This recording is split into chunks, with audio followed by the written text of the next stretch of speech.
I noticed in the prediction box, a lot of people are kind of indecisive on who to pick or what their prediction is. And I understand, a lot of people is up in the air with it, but there's not a lot of people who have a definitive answer. So I figure I'd step in since the fight is only a day away, tell you what I think and tell you what I see. Maybe that'll help you out. Then you can go to prediction box and go ahead and cast your prediction. Just scroll a few videos down. It's right there for you. All right.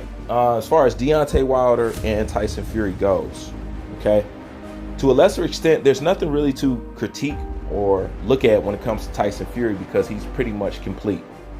He boxes good, he moves good, he has knowledge, he can take a punch. So this fight's really dependent on what Wilder's going to do. And everybody wants to know, well, how are these two guys going to come out? Okay, is Fury going to come out aggressive? Is Deontay Wilder's going to come out aggressive? Are they? Well, one thing about Wilder, he should come out aggressive, but this is for sure. Wilder got about 4 rounds to do whatever he's going to do. And if you don't do it in them 4 rounds, as the fight goes on, it's going to lean more towards Tyson Fury. Now, if he goes in there and if he floored, because Wilder should go in there and actually be wild, not technical. He should actually be wild. Now, if you go in there and he does that, he runs the risk of blowing his wad. Okay? That means having no steam for the later rounds. Then Tyson Fury is going to step in there and tag and do his thing, as Tyson Fury does. So Deontay Wilder has to go in there and he has to be wild. Okay? And the reason why most people are up in the air because this right hand is what keeps everybody up in the air. If he goes there and land that right hand, then it's pretty much over with. It's a possibility. But Tyson Fury has ate Deontay Wilder's right hand before. Okay? He's ate it and not dropped. He's ate it and dropped. Okay? And he got dropped with it in the later rounds and still got up. So who's to say if he lands this right hand, that's going to put Fury out? There is no guarantee. But he should go in there and actually be wild. But he runs the risk of getting knocked out himself. If he steps in there and floored, he runs the risk of being floored himself. You know what I'm saying? But he could score that big right hand. But will it put Fury out? That's one of the things. Now, the other thing is, if he goes in there and try to box Fury, because you've seen him and Malik Scott on the pads, bad idea. You shouldn't go in there and box the boxer. Okay? That's not what you're built for. Okay? You actually need to go in there and do what you've always been doing. You know what I'm saying? With a little bit of extra, but you can't go in there and box the boxer. Now, he can make that mistake like Anthony Joshua, but that shouldn't happen. And being the fact that Malik Scott is talking about going to Tyson Fury's body because, he said it's big and it's right there for him and he got a whole lot of body to hit. True. But if you're talking about doing that, then you're also talking about boxing because you got to set up those punches to the basement.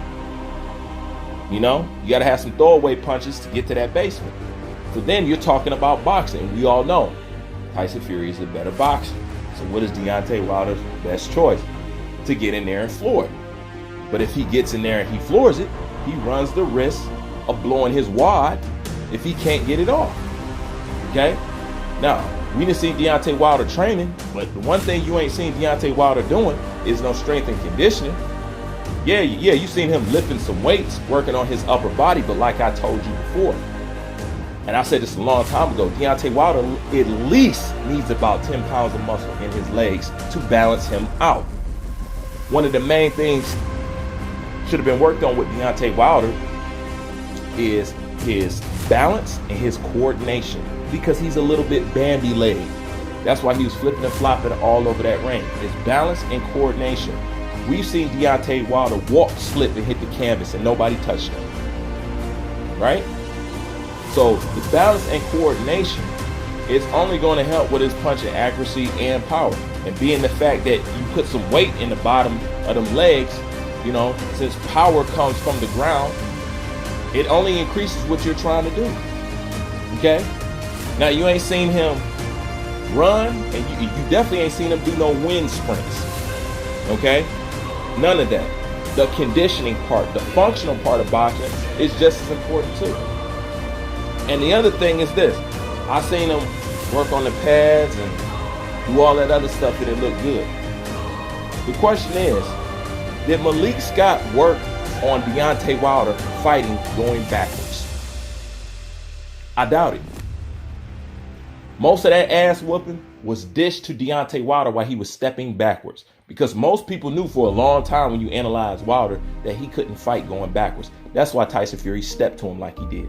And it'll still work right now if they haven't worked on that. And I haven't seen that. Okay? Deontay Wilder cannot fight going backwards. And being the fact that he's uncoordinated and unbalanced, he's more likely to fall for more sure the push of the punch than the power of the punch. You know, once again, that's why he's flopping all over the ring. That's where balance, coordination, and putting some weight in them legs would have helped you out. But I'm going to digress. Now, do you think he worked on that? I can almost guarantee you they didn't. But that's one of the main things that they should have worked on with Wilder was fighting going backwards. They didn't do it. All right. I already know no running was going on. No wind sprints was going on. Like none of that. And he needs that. He does. Because Wilder gets fatigued. He's not a fighter that shows fatigue physically. You know what I'm saying? You really don't see it. But Wilder gets tired. Okay? And you got to understand with that element, Wilder is a very flat-footed fighter. Tyson Fury bounces on his toes. He's a big guy that's mobile. He's one of the biggest threats in boxing. Big and fast. The other thing, Tyson Fury is 6'9". That man is going to be punching down, not up. Okay? I'm going to say that again.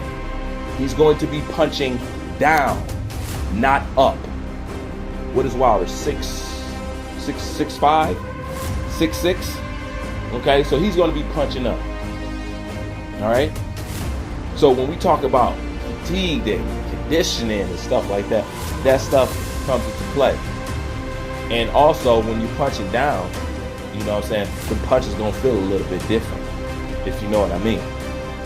Okay? So his best bet is to go in there and floor it.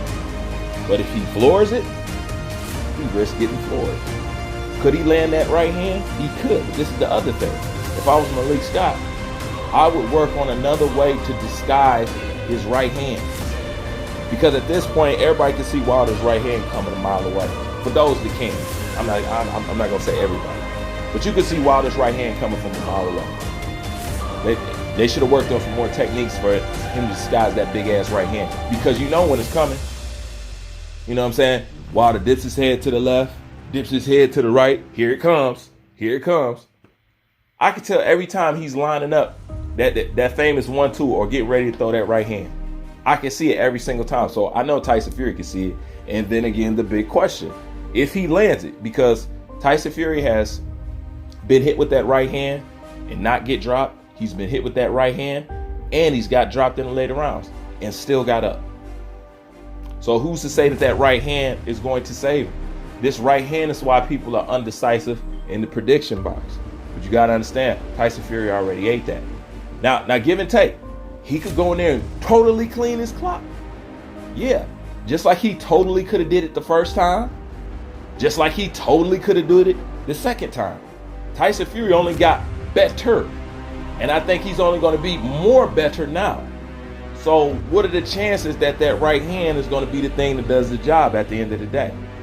It's almost less than likely. But here's the thing. It still could. But it always could have. And it should have in the first fight.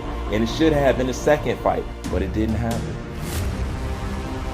Now, I'm not leaning towards left. I'm not leaning towards right. I'm just telling you what I think, feel, and see.